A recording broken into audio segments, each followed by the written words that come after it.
Graça, paz e muita saúde para você, para todo mundo ao seu redor. Nós já começamos desde o início de maio essa série que busca refletir sobre a maternidade na perspectiva bíblica. E a gente começou conversando sobre Eva, a primeira mulher, a primeira mãe. E também depois nós falamos sobre as mulheres do Êxodo, da narrativa do Êxodo, da introdução da narrativa do Êxodo. E o último encontro que a gente teve foi para falar da coragem, da fé de Ana, uma mulher extraordinária. E grandes lições a gente tem aprendido com essas mulheres, com essas mães. Independente das circunstâncias, a gente percebe que elas continuam sendo fonte de vida, continuam estando lá por nós, continuam inclusive fomentando a nossa caminhada com Deus. Mãe é uma expressão, uma realidade difícil de descrever e fácil de sentir falta. É alguém caro a todos nós. Principalmente nesses dias tão complexos de isolamento e de tantas perdas. Padecendo no paraíso, mãe começa a sua luta abrindo mão do mundo para oferecer vida a alguém que ela ainda nem conhece, mas que já ama ilimitadamente. O propósito dessa série continua sendo nesse último encontro, nos voltar para breves reflexões sobre a visão bíblica da maternidade. E diante das inúmeras funções atribuídas e vividas pelas mulheres na Bíblia, nada se compara à sublimidade da sua função de mãe. Tão fundamental que é exatamente daí que deriva a existência de todos nós. Então essa é uma série para mim, para você, especialmente para as mães, mas para que todo mundo se sinta aconchegado, se sinta em casa, se sinta no colo da mãe. Hoje nós concluímos essa série com o episódio no qual Jesus encontra-se com uma mãe que está prestes a enterrar o seu único filho. E o nosso intuito com essa reflexão é encontrar alento e um vislumbre de um final feliz, ainda que o luto já tenha nos atingido de alguma forma. A gente vai ler esse relato no Evangelho de Lucas. Então, se você tiver com a sua Bíblia aberta, eu te convido a abrir no Evangelho de Lucas, no capítulo 7, e a gente vai ler a narrativa toda, do verso 11 até o verso 17. E o texto diz assim: Em dia subsequente, dirigia-se Jesus a uma cidade chamada Naim. Iam com ele os seus discípulos e numerosa multidão. Como se aproximasse da porta da cidade, eis que saía o enterro do filho único de uma viúva, e grande multidão da cidade ia com ela. Vendo-a, o Senhor se compadeceu dela e lhe disse: Não chores. Chegando-se, tocou o esquife e, parando os que o conduziam, disse: Jovem, eu te mando, levanta-te. Sentou-se o que estivera morto e passou a falar. E Jesus o restituiu à sua mãe. Todos ficaram possuídos de temor e glorificavam a Deus, dizendo: Grande profeta se levantou entre nós, e Deus visitou o seu povo. Esta notícia a respeito dele divulgou-se por toda a Judéia e por toda a circunvizinhança. Bem, Jesus se dirigiu a uma cidade chamada Naim. Foi o que a gente leu aqui logo no início. Não há outra menção dessa localidade, nem no texto bíblico e nem fora. Ela costuma ser identificada com a moderna Neim, que dista cerca de 40 quilômetros a sudoeste da antiga Cafarnaum e 8,5 quilômetros aproximadamente a sudoeste de Nazaré. Provavelmente era uma pequena vila sem grande expressividade. Jesus viajava com seus discípulos ali na região da Galileia e uma multidão os acompanhava. Um povo ansioso por ouvir os seus ensinos de sabedoria e misericórdia. Um povo cheio de esperança de que ele, o Cristo, curasse os seus enfermos, sonhando em testemunhar esse poderoso Rabi se tornar o grande rei de Israel e livrá-los da opressão romana. Ao lado de Jesus caminha uma multidão alegre, cheia de expectativas em relação ao seu mestre. Eles estão se aproximando da porta da cidade. Na direção oposta, uma outra multidão sai da cidade. A vila parece esvaziar-se. À frente, alguns levam o corpo de um jovem que falecera. A sua mãe, uma viúva, era acompanhada por pranteadores e toda uma cidade condoída com a perda daquela senhora. Em algum local próximo dali, mas fora da cidade, o único filho de uma viúva seria enterrado. Num contraste absoluto, essas duas multidões encontram-se. A dor e a consternação em relação àquela mãe arrasada começam a tomar conta do ambiente. A viúva fazia parte da tríade social mais vulnerável, que era composta também pelo órfão e o pobre e o estrangeiro. A proteção em relação a esse grupo era uma política pública comum no Antigo Oriente Próximo. Gente, não apenas o texto bíblico, mas de modo geral, até entre os povos mais cruéis da época, dar suporte a uma viúva era considerada virtude de deuses, de reis, de juízes.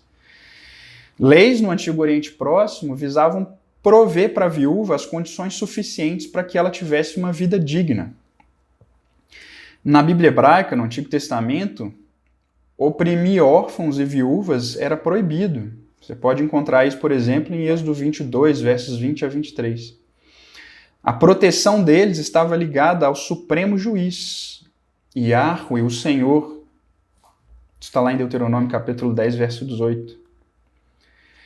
A eles deveria ser permitido comerem o suficiente do segundo dízimo das produções trazidas aos festivais. Você pode encontrar isso, por exemplo, em Deuteronômio 14, 16 e Deuteronômio 26. E tinham o direito, inclusive, de recolher provisões das colheitas, como a gente encontra em Deuteronômio 24, dos versos 17 a 22, e também no capítulo 2 do livro de Ruth. Havia uma maldição para quem abusasse dos seus direitos. A literatura bíblica de sabedoria afirma que o próprio Deus é o protetor das viúvas, Salmo 146, Provérbios 15. Aquele que se aproveita dos menos favorecidos insulta o seu Criador, diz Provérbios 14, 31. E é tido como um malfeitor, como a gente vê no livro de Jó, no capítulo 24, logo no início. Os profetas repetidamente convocavam o povo a defender os órfãos e pleitear em favor das viúvas. Como logo no início de Isaías, no capítulo 1, verso 17, e a gente pode conferir também em Jeremias capítulo 7, capítulo 22, Zacarias capítulo 7. Os profetas também denunciavam quem as oprimia, também no capítulo 1 de Isaías, ou Ezequiel 22. E parece-me que a necessidade desse chamado permanece ainda hoje, para nós, na nossa sociedade. E em consonância com essa ética generalizada desde a antiguidade, mas especialmente em harmonia com as leis e princípios das Escrituras, estipulados pelo próprio Senhor, Cristo age para encarnar a lei do amor e da misericórdia. Mas ele vai além de toda a expectativa. Quando a gente lê o texto, a gente percebe que não é nada dito a respeito de que a mãe tenha visto Jesus, ou sequer que tenha rogado ou pedido por socorro. Provavelmente com os olhos inchados de tanto chorar e a vista embaçada pelas lágrimas, possivelmente ela só conseguia enxergar sua dor latente e, quem sabe, o futuro desastroso que a aguardava. Todavia, o olhar de Jesus estava sobre ela. O texto diz que ele a vê e se compadece. Ele tem compaixão daquela mulher que já havia perdido o marido e que agora sofre pela perda do único filho. Sustento tanto das suas emoções quanto das suas provisões. Os medos e alegrias na maternidade, eu acho que eles vão variando de acordo com a idade e a nossa maturidade também como mãe.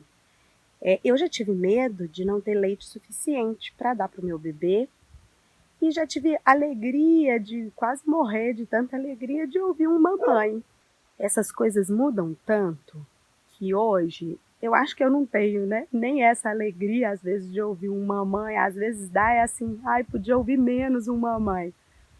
Mas as coisas do mundo, né? Ai, acontece uma catástrofe, você fica logo pensando, nossa, se eu que fosse essa mãe, né? E gera esses desesperos. Mas alegrias, eu acredito que eu ainda vou ter muitas alegrias com os meus filhos, em pequenas coisas mesmo, num simples abraço ou em grandes conquistas futuras que com certeza Deus vai proporcionar para eles.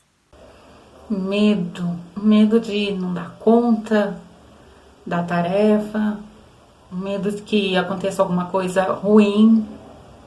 Eu não vou mentir, mesmo sabendo que a morte não é o fim, um dos meus principais medos e angústia é saber, tipo assim, um dos meus filhos, porque eu tenho 2 filhos, um de 3 anos e 8 meses e o outro completou 2 anos semana passada.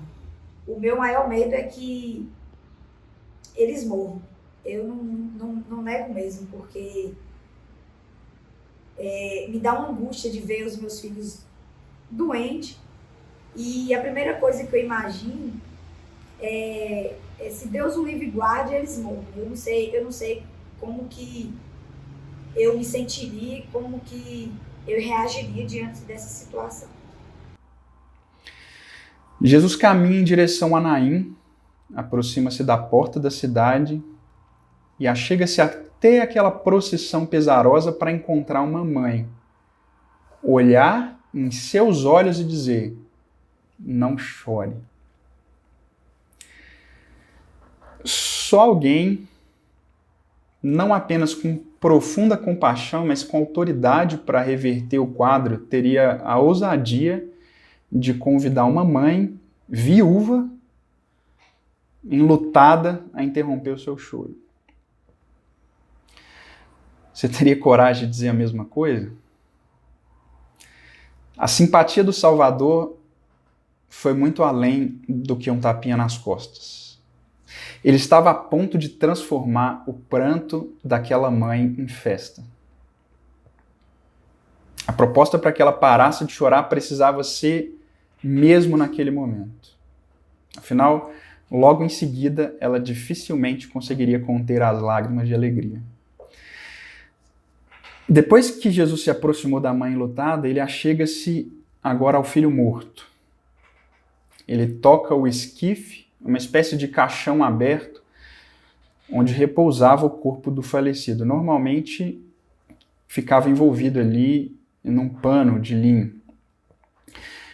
De acordo com Números 19:11, quarto livro da Bíblia, qualquer um que tivesse contato com algum morto, o que incluía, obviamente, tocar o esquife, estaria impuro cerimonialmente por 1 semana. Bem, Jesus não era qualquer um. A morte não podia contaminá-lo. Ao contrário, o Filho de Deus chegara para transmitir vida ao filho da viúva. Jesus interrompe o choro da mãe, interrompe os que levavam o caixão, interrompe a multidão que o seguia e a multidão que rumava para o enterro, pois chegara a hora de interromper os efeitos da morte naquela família.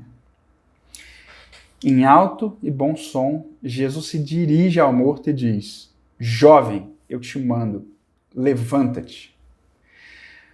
O verbo grego, egeiro, traduzido aqui como levantar, ocorre na Bíblia no sentido de levantar-se de uma cadeira ou cama, mas primariamente esse verbo é usado como referência para despertar do sono noturno ou ressurgir do sono da morte. A mesma voz que originou o mundo, que ressoou e fez do nada tudo, é a voz que traz de volta o fôlego de vida àquele que voltava ao pó, mas que agora, respirando de novo, retornava aos braços da sua mãe. Quem estava morto e silente, agora se assenta e fala. O que será que ele disse? A gente não sabe. O mais importante é o que Cristo disse. A sua divina voz rompeu as barreiras da morte, penetrou os ouvidos do morto e o rapaz obedeceu à ordem do seu Criador. E ao obedecê-lo, ele reviveu. Afetou de muitas formas. Então, a gente tem dois lados, né? O primeiro deles é que você faz parte de algo sobrenatural, que é gerar vida, né? Coisa que só Deus faz. Então, é realmente uma sensação maravilhosa. Você sente uma conexão, uma relação com Deus e com o sobrenatural que é algo extraordinário. E afeta por outro lado também, porque a nossa comunhão com Deus, intimidade com Deus, tem a ver com o uso do tempo, né? Com o tempo que você dedica em estudar a Bíblia, né? Da oração, da meditação. E o tempo é uma coisa que é estranho, você não consegue lidar muito bem quando você entra no universo da maternidade. Então, eu ainda luto bastante com isso. Essa questão de gestão do tempo, mas eu aprendi também que não dá pra gente ficar lutando em ter naquela nova realidade algo que você vivia antes, então você precisa de uma adaptação. Então, para isso, você tem que ter um olhar mais atento para as oportunidades que você tem no seu dia a dia. Então, toda hora é hora de orar, todo tempo é hora de meditar. Tudo que você faz para a honra e glória de Deus. E assim você consegue, de alguma forma, se aproximar mais dele, buscando também ter em algum momento do seu dia aquele tempo de intimidade, de aproximação com Deus, para construir esse relacionamento com ele. De uma forma sensacional e uma experiência mágica, porque a forma com que eu ajoelhava, a forma com que eu buscava Deus antes de ter os meus filhos, antes de me tornar mãe, era totalmente diferente.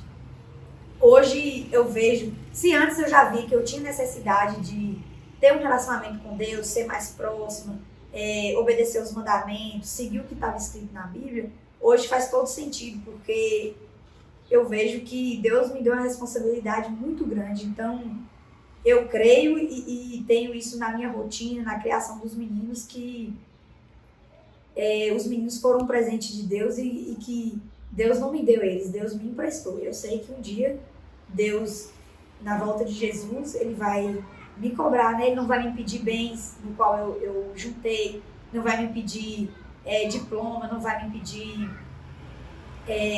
melhorias em si. Deus, a primeira coisa que ele vai me pedir que é de os filhos que te confiei. Então, assim, é uma das coisas que eu mais me preocupo na criação dos meninos, é lidar nessa parte espiritual. Ensinar eles a serem pessoas boas, filhos com caráter, né, para se tornar pessoas boas no futuro. Eu acho que o amor de mãe, ele me fez entender um pouquinho melhor o amor de Deus conosco. Ainda que meus filhos me desobedeçam, façam alguma coisa que eu ache contrária, né, à minha vontade, ao que eu normalmente sei o que é melhor para eles, né, principalmente porque ainda são menores, ainda assim, mesmo que eles façam escolhas inadequadas, eu estou ali, disponível, pronta para ajudar, para socorrer, independente do que seja. E eu acredito que é isso que Deus faz por nós todo dia, a cada momento, em cada instante. Ele está sempre ali, de braços abertos e nos socorrendo. E eu espero que eu possa continuar, mesmo que minimamente, demonstrando esse amor de Deus para os meus filhos, que eles possam ver Deus, né, no meu agir, nas coisas que eu faço, nas escolhas que eu tomo. E peço a Deus a cada dia que esteja comigo, que me use, principalmente nessa tarefa maravilhosa, mas muito difícil e muito, às vezes, pesada pra gente, que é ser mãe. Mas a cada dia eu quero ser uma mãe melhor para eles, ser uma mulher melhor, né? Que eles possam ver em mim uma boa referência de mulher. A minha filha, eu acredito que mais ainda, né? E que a cada dia eles possam melhorar e me ter como exemplo. e refletindo, né, principalmente o amor de Deus e o que Deus faz por nós. Finalmente, Jesus restituiu o filho à sua mãe.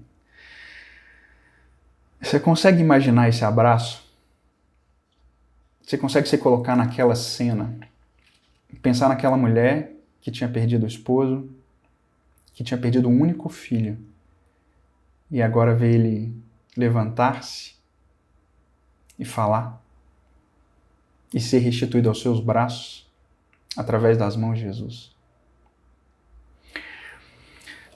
Hoje, em nossa terra, nós estamos chegando ao quadro de quase 500 mil de famílias separadas pela morte, devido a essa calamidade e absurda tragédia que nos acometeu. Você consegue imaginar também quantas mães sem seus filhos, ou quantos filhos e filhas sem suas mães? Quantos tios, avós, parentes e amigos tornando-se mães de órfãos dessa doença? Quantas mães enlutadas com o colo vazio e que há pouco tempo estava preenchido? Diante de tanta dor, quão precioso pode ser lembrar que Jesus se compadece de todo aquele que passa pelo luto. Cristo vê, ele para, ele toca, e ele é poderoso para restituir. Cristo é o único capaz de reverter a morte. Naquele dia, o Salvador transformou a dor de uma mãe em alegria. Devolveu a ela o seu único filho, trazendo alívio ao coração e força para reverter os desafios sociais que a vida lhe reservava como viúva sem filhos e que ela já vislumbrava. Contudo, gente, em algum momento no futuro, tanto ela, viúva, quanto o seu filho enfrentariam novamente a morte. Eles não estão mais aqui com a gente. A esperança final das Escrituras se fundamenta na premissa de que Cristo tem poder sobre a morte eterna. Ele diz: eu sou aquele que vive, estive morto, mas agora vivo para todo sempre, e tenho as chaves da morte e do mundo dos mortos. Cristo fala isso no início do livro de Apocalipse. Em sua primeira vinda, na cruz, Jesus pagou o preço da morte eterna. Agora, na sua segunda vinda, no trono, ele concederá vida eterna a todos os que crerem, inclusive os que já se foram, mas morreram nele. Um dia, o Salvador dirá a muitos filhos e a muitas mães: desperte, você que dorme, levante-se dentre os mortos. Como a gente vê declarado em Efésios capítulo 5, verso 14. Um dia a voz de Cristo ressoará tão estrondosa como na criação, para recriar a vida a muitos que hoje se encontram no pó da terra. Paulo, o grande apóstolo, descreve esse momento. E a gente pode ler sobre ele em 1 Tessalonicenses capítulo 4. E eu quero te convidar para abrir sua Bíblia nesse texto. Se você tiver em mãos, 1 Tessalonicenses capítulo 4, eu lerei a partir do verso 13 em diante. E o texto diz assim: irmãos, não queremos que vocês sejam ignorantes quanto aos que dormem, para que não se entristeçam como os outros que não têm esperança. Se cremos que Jesus morreu e ressurgiu, cremos também que Deus trará mediante Jesus e com ele aqueles que nele dormiram. Dizemos a vocês, pela palavra do Senhor, que nós, os que estivermos vivos, os que ficarmos até a vinda do Senhor, certamente não precederemos os que dormem. Pois dada a ordem, com a voz do arcanjo e o ressoar da trombeta de Deus, o próprio Senhor descerá dos céus, e os mortos em Cristo ressuscitarão primeiro. Depois nós, os que estivermos vivos, seremos arrebatados com ele nas nuvens, para o encontro com o Senhor nos ares. E assim estaremos com o Senhor para sempre. Consolem-se uns aos outros com essas palavras. Um dia, Jesus aparecerá nos céus com poder e grande glória, acompanhado de toda a hoste celestial. O texto bíblico testemunha que ele não descerá à terra, mas nós ouviremos a sua voz. Ele dará uma ordem. Filhos e mães se reencontrarão. Naquele dia, Jesus restituirá o filho à sua mãe, a mãe ao seu filho. Famílias desfeitas serão refeitas. Que grande dia, que grande reencontro. O nosso texto de Lucas 7 conclui com uma grande multidão, cheia de temor, mas que de imediato glorificava a Deus, dizendo que o grande profeta se levantou entre eles. Quando isso aconteceu, na boca dessa multidão, foi dito que Deus visitou o seu povo. O texto termina assim, em Lucas 7, nos versos 16 e 17. Gente, essa cena prefigura o desfecho da história humana, segundo as Escrituras. Você lembra que no início, quando a gente leu, eram duas multidões, bem distintas, mas no fim, apenas uma. A visitação divina altera tudo e nos faz um. A presença dele entre nós deixa-nos maravilhados, impulsiona um movimento de adoração, glória e louvor. Uma multidão acompanhava Jesus em alegria, outra multidão acompanhava a viúva em profunda tristeza. A comoção tomou conta de todos, mas em seguida a presença, a voz e a ação de Cristo encheu todos de admiração e deslumbre. Faça o que ele é poderoso para fazer. Encheu de vida, não só aquele garoto, mas encheu de vida todos que estavam ali. A multidão que acompanhava o cortejo fúnebre se une à multidão que seguia o Messias. E elas se fundem numa só multidão, que celebra e proclama os feitos de Cristo por toda a região.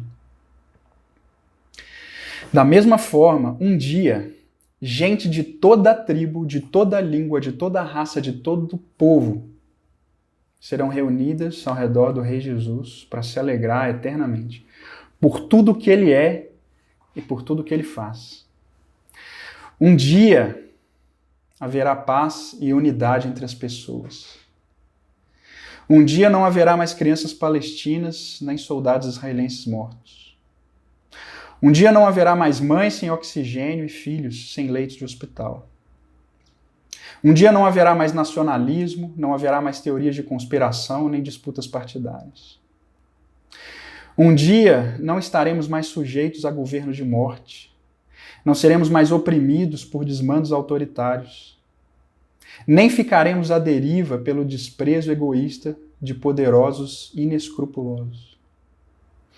Um dia seremos regidos por um servo-rei, que, embora sendo Deus, não considerou isso como algo a que devia pegar-se, mas esvaziou-se a si mesmo. Tomou forma humana e morreu pelos seus súditos, a quem ele chama de amigos. Um dia, não temeremos mais pela segurança da nossa família, porque o autor da vida reinará sobre nós para todo sempre. Um dia ele imunizará todos do mal que nos cerca, e principalmente da natureza pecaminosa que nos assola. Um dia poderemos abraçar os queridos que hoje nós não podemos envolvidos nos braços daquele que se entregou por nós. Que grande dia, que grande reencontro. Mas enquanto esse grande dia de glória não chega, que você viva sob a regência do reino gracioso de Cristo. Os que o seguem reconhecem-no como o verdadeiro Senhor do mundo, como o Rei de toda a criação, de todo o universo. Eles não vivem de um discurso religioso barato, mas se conduzem praticamente sob a ética desse reino gracioso de Cristo Jesus. A atmosfera que está sob o senhorio de Cristo, ela é percebida quando o líder é aquele que serve, quando os últimos são colocados em primeiro lugar, quando os famintos e sedentos são saciados, quando a humildade, a mansidão, a pureza de coração, a misericórdia, a justiça e pacifismo são características visíveis, quando o amor e o perdão são a norma, até mesmo para os seus inimigos. Caso não encontre muito disso por aí, seja, pela graça de Cristo, a mudança que você quer ver no mundo. Concluindo, se você está entre a multidão dos enlutados, se o seu coração dói hoje porque você perdeu pessoas queridas, saiba que Cristo vê sua dor, se compadece dela e em breve dará uma ordem para que os nossos queridos se levantem do pó da morte. Confie e espere nele. O reencontro está próximo. Agora, se você está entre a multidão dos não enlutados, se una ao movimento de Jesus e siga-o para trazer alívio aos que sofrem. Ainda que você seja limitado para resolver a dor do outro, o mais importante é ter Jesus ao seu lado. A presença dele fará toda a diferença. E a você, mãe, a vocês, mães, obrigado por existirem. Obrigado, mãe, e nos perdoe pelas nossas constantes falhas com vocês. Mas, sobretudo, especialmente pela mensagem de hoje, lembre-se sempre, Jesus ouve e vê a sua dor. Ele conhece as suas perdas. E Jesus enxugará as suas lágrimas. Vamos orar? Eterno nosso Pai, nosso Rei,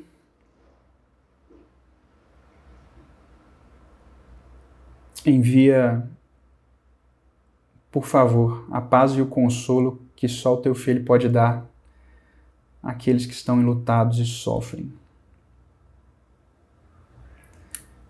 Perdas irreparáveis nesse mundo, mas que podem ser reparadas pela ação de Cristo.